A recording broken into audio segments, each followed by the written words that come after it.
His fingers traced down my bare shoulder like a whisper only my skin could understand. It wasn't just a touch, it was a pull, a magnetic force that drew me into his orbit even when I knew I shouldn't move closer. The hotel room lights were dim, just like the boundaries I once swore to keep. His breath fanned across my neck, and every ounce of sense in me melted with the warmth that followed. I didn't plan it. I didn't even know how I ended up there, in that room, with a man who wasn't my husband. But at that moment, the world felt small enough to hide my secret. Before we go further. Backhand index pointing right please, if you're listening right now, hit that subscribe button. Backhand index pointing right, tap the like if you've ever felt that dangerous mix of guilt and desire in one heartbeat. Because what I'm about to tell you isn't fiction. It's my confession, raw, reckless, and real. I met him on a rainy Thursday at Cove Hill Resort, the hotel where I worked as a front desk supervisor. He was checking in for a 2-week conference, sharp suit, calm eyes, and that quiet smile that seemed to hide 1,000 stories. His name was Ethan Cole. He wasn't overly handsome, but there was something about his composure, how he spoke slowly, listened deeply, and smiled like he already knew my secrets. When he handed me his card, his fingers brushed mine for a second longer than necessary. It wasn't deliberate, but it lingered. That moment rewired something inside me. From that night, I couldn't stop thinking about him. The way his voice carried warmth. The way his cologne followed him like a secret. And the way I, a married woman, was beginning to crave the attention of a stranger. 3 days later, he came down to the lobby at almost midnight. The hotel was quiet, my shift nearly over. He leaned against the marble counter and smiled. Rough night? I tried to laugh it off, but his gaze pinned me right where I stood. There was curiosity in his eyes, a quiet kind of hunger that didn't need words. Can I get you something from the bar? He asked, voice low, teasing. I shouldn't, I said, pretending to check the logbook, pretending not to notice how my pulse quickened. But I went anyway. We sat by the corner booth, 2 lonely souls drinking whiskey over soft jazz. I told him I was married. He said he wasn't surprised. He said, you look like someone who's forgotten how to be desired. That hit me deep. Because he was right. My marriage had become mechanical. No spark, no warmth, just schedules, routines, and a man who only touched me out of habit. So when Ethan's hand brushed my thigh beneath the table, I didn't stop him. The hotel lights, the music, the whiskey, all of it blurred into the rhythm of his fingers tracing circles on my skin. Every nerve in me came alive, screaming to feel something real again. Before I knew it, he leaned in, his lips brushing mine softly at first, then deeper, hungry, searching, demanding. The kiss felt like oxygen after drowning for too long. Told myself it was just a moment. A mistake. But when his hands slid down my back and his whisper filled my ear. You don't seem like a woman who wants to stop. My body betrayed me. Right there, in that dim hotel booth, my restlessness was born. And even when I went home that night, his scent still clinging to my skin, I knew I'd crossed a line I couldn't erase. Because that touch, that kiss, that sin, had awakened a part of me that my husband never knew existed. Headphone, if you're still here, hit like and subscribe. Because this was just the beginning of how his lustful touch made me restless. In the next chapter, I'll tell you how I tried to stay away, but desire doesn't let go easily. I told myself it was just a spark. Just an accident of chemistry. But as the days passed, his presence began to live rent-free in my mind. Every message, every glance at my phone, felt like an invitation to cross a line I'd sworn never to. When his text finally came, dinner? Just to talk. I knew there was nothing innocent about it. At that moment, before I take you further, please like this video, subscribe to the channel, and turn on notifications, because what happened next became the most reckless chapter of my life. That night, I wore black, not for mystery, but for courage. My reflection looked calmer than my heart felt. He was already seated when I arrived, his smile soft, almost knowing. Dinner turned into wine. Wine turned into laughter. Laughter turned into silence. And in that silence, his hand found mine. His thumb brushed the edge of my palm, slow, deliberate, sending a wave through me that drowned every reasonable thought. The restaurant melted away. The music, the people, the waiters, none of it mattered. All I saw was him. When he whispered, "You're trembling," I realized I wasn't just trembling from his touch, I was trembling from the war inside me. I wanted him. And wanting him made me hate myself just as much as it made me alive again. He leaned closer, his breath brushing my cheek like a promise I couldn't resist. "Let me see you again," he said, his tone lower, heavier. I didn't answer, but my silence said everything. If you're still here listening, don't forget to like, share, and subscribe, because what followed after that dinner wasn't love, it was combustion. His fingers traced my spine like they were spelling secrets my skin already knew. Every inch of me trembled, not because I was scared, but because I wanted to give in again. I could still feel him from the night before. His scent lingered on my pillow, his whispers echoing in my chest like they owned the rhythm of my heartbeat. I shouldn't have gone back.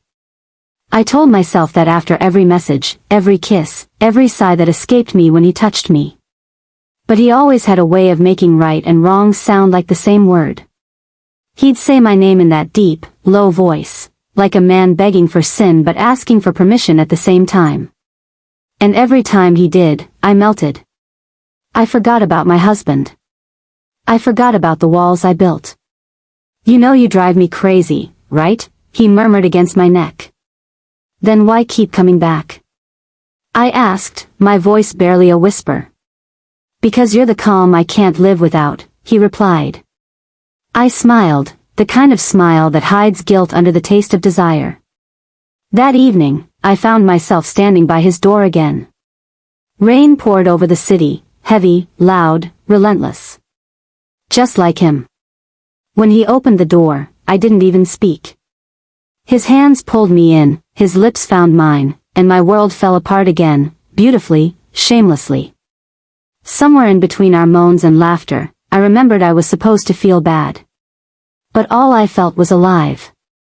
Kiss mark if you've ever been caught between what your heart wants and what your conscience fears, then you understand me.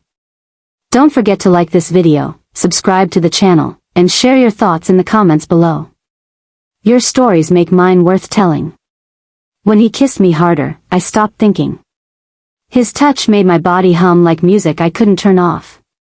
I was restless, addicted to his chaos, yet craving his calm. He'd whisper, "You're mine tonight." And I'd whisper back, "Just tonight." But deep down, I didn't want it to end.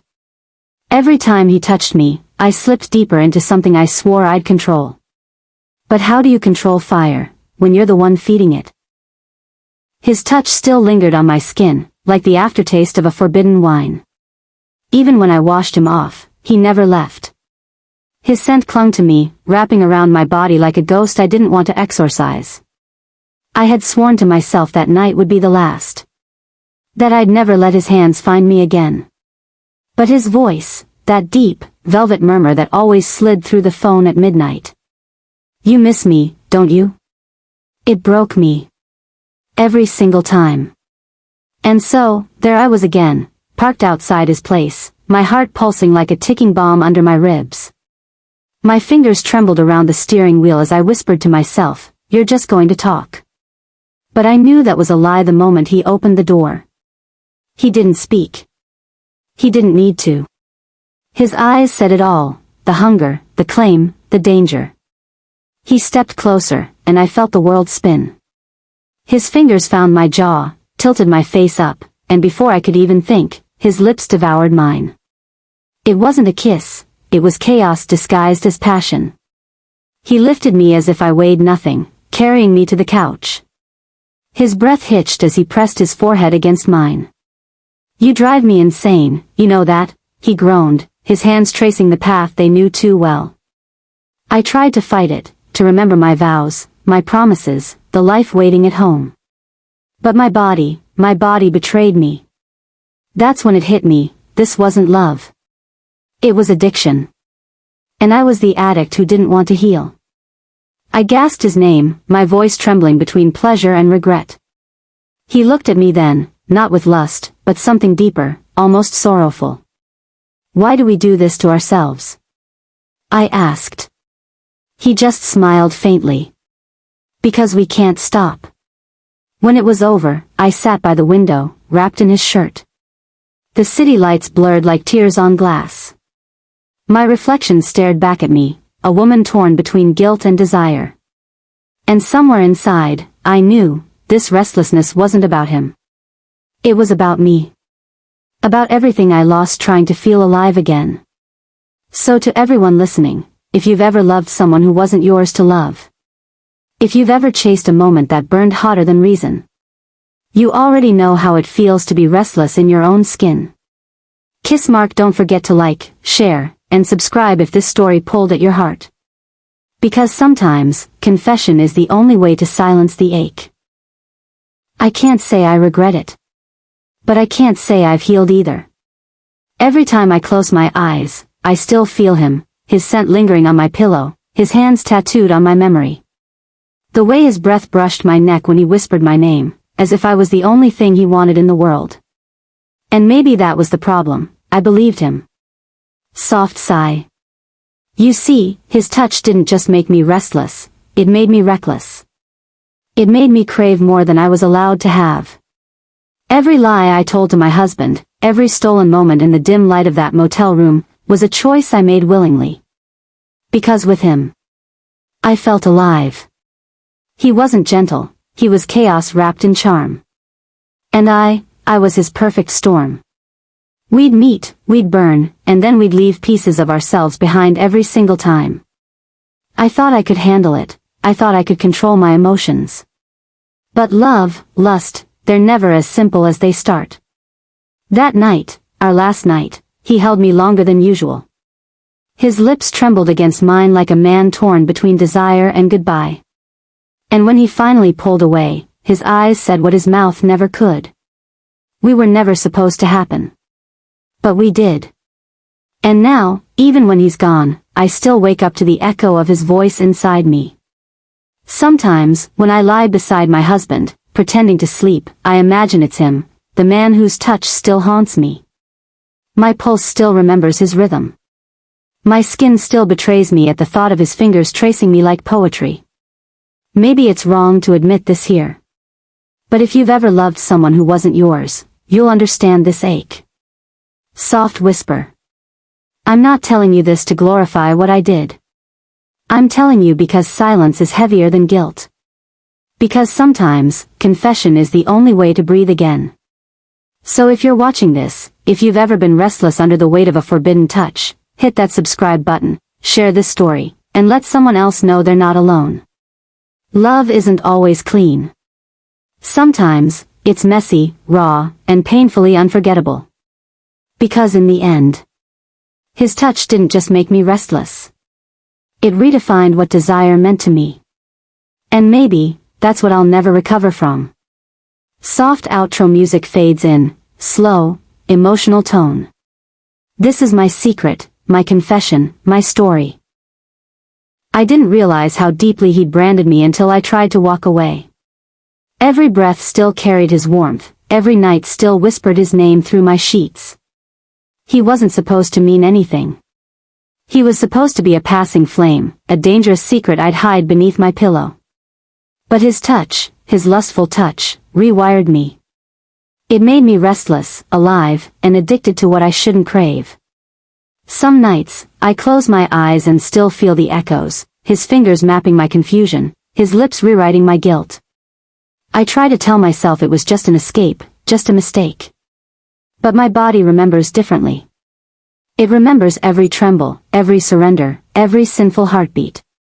Now I live between two worlds, the one that calls me faithful wife, and the one where his touch still owns me.